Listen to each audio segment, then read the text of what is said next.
ഭീമാകാരമായ ശരീരവും അത്ഭുതപ്പെടുത്തുന്ന ശക്തിയുമുള്ള ജീവിയാണ് ആന. എന്നാൽ വലുപ്പത്തിനനുസരിച്ച് അതിശക്തമായ വൈകാരിക ലോകവും ഈ മൃഗങ്ങൾക്കുണ്ട്. ഒരാളെ കൊന്നാൽ 5 ദിവസത്തേക്ക് ആന ഭക്ഷണം കഴിക്കാറില്ല.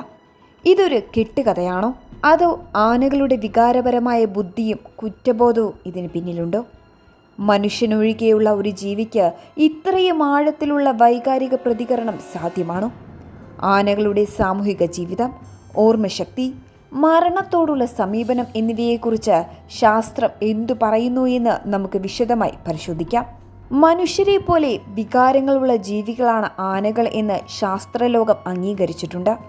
സന്തോഷം, ദുഃഖം, ഭയം, ദേഷ്യം, സ്നേഹം എന്നിങ്ങനെ സങ്കീർണമായിട്ടുള്ള വികാരങ്ങൾ ആനകൾ പ്രകടിപ്പിക്കും. ആനകൾ ശക്തമായ സാമൂഹിക ബന്ധങ്ങൾ കാത്തുസൂക്ഷിക്കുന്ന ജീവികളാണ്. കൂട്ടത്തെ നയിക്കുന്ന മുതിർന്ന പെണ്ണാനയാണ് ഇവരുടെ ലോകത്തിലെ പ്രധാനി. കൂട്ടത്തിലെ ഓരോ അംഗത്തിൻ്റെയും വികാരങ്ങൾ അവർ പങ്കുവെക്കാറുണ്ട്. ഒരു കുട്ടിയാന അപകടത്തിൽപ്പെടുമ്പോൾ അതിനെ രക്ഷിക്കാൻ കൂട്ടത്തിലെ മറ്റാനകൾ ഒരുമിച്ച് ശ്രമിക്കും. കൂട്ടത്തിലെ ഒരംഗത്തിന് പരുക്കുപറ്റിയാൽ മറ്റാനകൾ അതിനെ താങ്ങിയും തലോടിയും ആശ്വസിപ്പിക്കുന്നത് ശാസ്ത്രജ്ഞർ പലപ്പോഴും നിരീക്ഷിച്ചിട്ടുണ്ട്. ആനകളുടെ തലച്ചോർ വളരെ വലുതാണ്. കൂടാതെ ഇവയ്ക്ക് മനുഷ്യരെ പോലെ ശക്തമായ ഓർമ്മശക്തിയുമുണ്ട്. ഇത് പലപ്പോഴും പക വയ്ക്കുന്നതിന് കാരണമായേക്കാം. അതേസമയം ഒരാളെ കൊന്നാൽ ആഹാരം കഴിക്കാതിരിക്കുന്നത് ഈ വികാരപരമായ ബുദ്ധിയിൽ നിന്നും ഉദ്ഭവിക്കുന്ന കുറ്റബോധം അല്ലെങ്കിൽ ദുഃഖമായിരിക്കാം. ആഹാരം കഴിക്കാതിരിക്കുന്നതിൻ്റെ കാരണം എന്താണെന്ന് നോക്കാം. ഒരാളെ കൊന്നാൽ 5 ദിവസം ആഹാരം കഴിക്കില്ല എന്നത് ശാസ്ത്രീയമായ നേരിട്ടുള്ള തെളിവുകൾ ലഭ്യമല്ല എങ്കിലും ഈ അവസ്ഥയ്ക്ക് സാധ്യത നൽകുന്ന ചില വിശദീകരണങ്ങളുണ്ട്. ഒരു മനുഷ്യൻ്റെ മരണം, അത് കൊലപാതകമാണ് എങ്കിലും അപകടമാണെങ്കിലും ആനകൾക്ക് വലിയ മാനസികാഘാതമുണ്ടാക്കാൻ സാധ്യതയുണ്ട്. പ്രത്യേകിച്ച് ആനയുടെ ജീവിതത്തിൽ മുമ്പ് പരിചയമുള്ളതോ അതുമായി അടുപ്പമുള്ളതോ ആയ വ്യക്തിയാണ് എങ്കിൽ കഠിനമായ സ്ട്രെസ്സും വിശപ്പ് കുറയാൻ കാരണമാകും. ആനകൾക്ക് കുറ്റബോധം എന്ന വികാരമുണ്ടോ എന്നതിന് കൃത്യമായ ഉത്തരം നൽകാൻ കഴിയില്ല. എന്നാൽ തൻ്റെ പ്രവൃത്തി കാരണം കൂട്ടത്തിൽ നിന്നും ഒറ്റപ്പെടാൻ സാധ്യതയുണ്ട് എന്ന ഭയം, അല്ലെങ്കിൽ താൻ ചെയ്ത പ്രവൃത്തിയുടെ അനന്തരഫലങ്ങളെക്കുറിച്ചുള്ള തിരിച്ചറിവ് അവയെ ഭക്ഷണം കഴിക്കുന്നതിൽ നിന്നും തടഞ്ഞേക്കാം. ആനകൾ മരണപ്പെട്ട തങ്ങളുടെ കുടുംബാംഗങ്ങളെ ഓർത്ത് ദുഃഖിക്കാറുണ്ട്. മരണപ്പെട്ട ആനകളുടെ അസ്ഥികൾ പോലും തുമ്പിക്കൈ കൊണ്ട് തലോടി നിൽക്കുന്ന കാഴ്ചകൾ സാധാരണമാണ്. ഒരു മനുഷ്യൻ്റെ മരണം പോലും ഇത്തരം വൈകാരികമായ പ്രതികരണത്തിന് കാരണമായേക്കാം. ഇത് കേവലം കുറ്റബോധം എന്നതിലുപരി വലിയൊരു സംഘർഷം ആനയുടെ ഉള്ളിൽ നടക്കുന്നു എന്നതിൻ്റെ സൂചനയാകാം.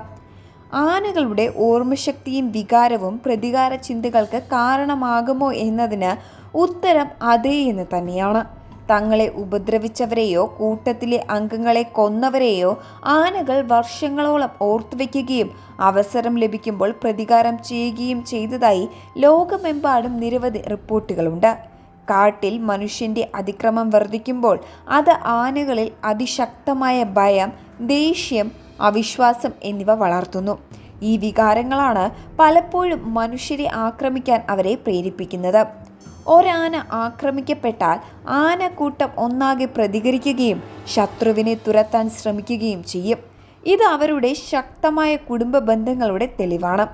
ഒരു മനുഷ്യൻ്റെ മരണം ആനയുടെ മനസ്സിനെ അഗാധമായി ബാധിക്കുന്നുണ്ട് എങ്കിൽ ആ മൃഗത്തെ നമ്മൾ എത്രത്തോളം ബഹുമാനിക്കുകയും സംരക്ഷിക്കുകയും വേണം എന്നതിൻ്റെ ഓർമ്മപ്പെടുത്തൽ കൂടിയാണ് ഈ സംഭവങ്ങൾ. അതേസമയം സങ്കീർണമായ സാമൂഹിക വൈകാരിക ഇടപെടലുകൾക്ക് സഹായിക്കുന്ന പ്രത്യേകതരം നാഡീകോശങ്ങളാണ് സ്പിൻഡിൻ ന്യൂറോണുകൾ. മനുഷ്യർ, ചിമ്പാൻസികൾ, ചില തിമിംഗലങ്ങൾ എന്നിവയ്ക്ക് പുറമെ ആനകളിലും ഈ കോശങ്ങൾ കണ്ടെത്തിയിട്ടുണ്ട്. ഈ ന്യൂറോണുകളുടെ സാന്നിധ്യം ആനകൾക്ക് ആഴത്തിലുള്ള സഹാനുഭൂതിയും സ്വയം ബോധവും ഉണ്ടെന്ന് സൂചിപ്പിക്കുന്നതാണ്.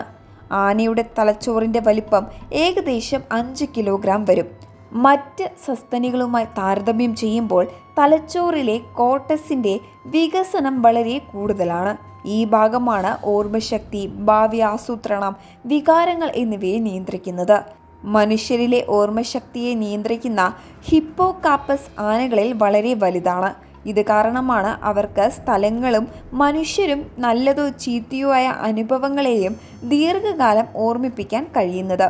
ഒരു ഒരു കൂട്ടത്തിലെ ആന മരിച്ചാൽ മറ്റാനകൾ മണിക്കൂറുകളോളം ആ മൃതദേഹത്തിന് ചുറ്റും നിൽക്കും. മൃതദേഹത്തെ തുമ്പിക്കൈ കൊണ്ട് തൊടുകയും ചെളിയിടുകയും മരച്ചില്ലകൾ കൊണ്ട് മൂടുകയോ ചെയ്യാം. ഇതൊരുതരം ദുഃഖാചരണമാണ്. മനുഷ്യരെ പോലെ ആനകൾ തങ്ങളുടെ വർഗത്തിലെ മറ്റാനകളുടെ അസ്ഥികൂടങ്ങളോട് പ്രത്യേക താൽപ്പര്യങ്ങളോടെ പ്രതികരിക്കാറുണ്ട്. അവർ അസ്ഥികളെ തുമ്പിക്കൈ കൊണ്ട് തൊട്ട് പരിശോധിക്കുകയും തലയോട്ടികളിൽ മണത്തു നോക്കുകയും ചെയ്യും. ഇത് ആനകൾക്ക് മരണത്തെക്കുറിച്ചും ജീവിതത്തെക്കുറിച്ചും ഒരുതരം അവബോധമുണ്ട് എന്ന് സൂചിപ്പിക്കുന്നതാണ്. പലപ്പോഴും അപകടത്തിൽ മരിച്ച മനുഷ്യരുടെ ശരീരത്തോട് പോലും ആനകൾ സമാനമായ ബഹുമാനം പ്രകടിപ്പിച്ചതായി നിരീക്ഷണങ്ങളുണ്ട്. ഇത് ആഹാരം കഴിക്കാതിരിക്കുന്നതിന് പിന്നിൽ അസ്വാഭാവികമായ മരണം എന്നതിനോടുള്ള വൈകാരിക പ്രതികരണമാകാം.